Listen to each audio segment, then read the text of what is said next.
Do you want to control the execution of a task chain based on the success or failure of any individual tasks it contains? With the introduction of task ports, task chains now allow you to do that. In this video, you'll see how you can use task ports to change the flow of a task chain based on the success or failure of specific tasks.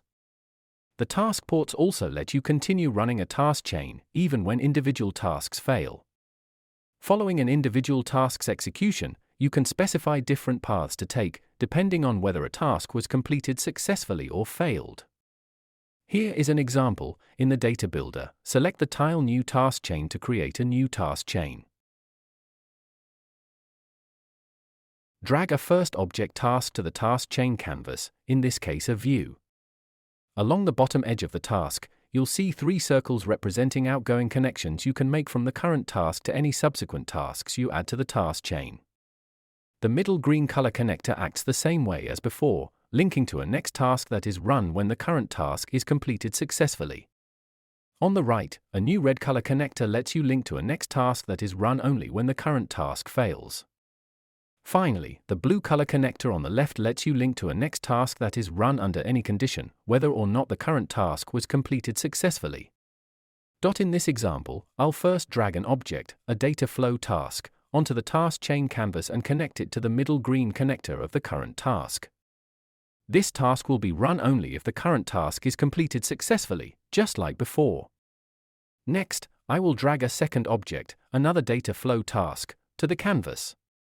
In this case, I'll connect the object from the red connector port of the current task, so this new object task will only be executed if the current task fails.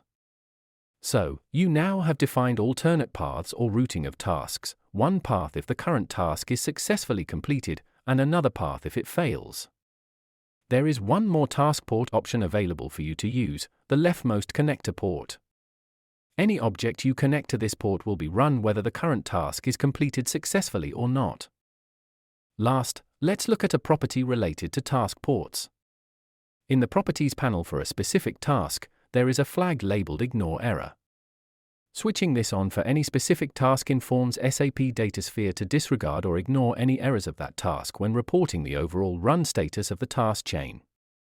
So, when you enable this switch, Ignore Error is displayed for that object on the canvas. And, when you view the status of the task chain run in the Data Integration Monitor, the overall status of the task chain will be reported as completed, even if the flagged task failed.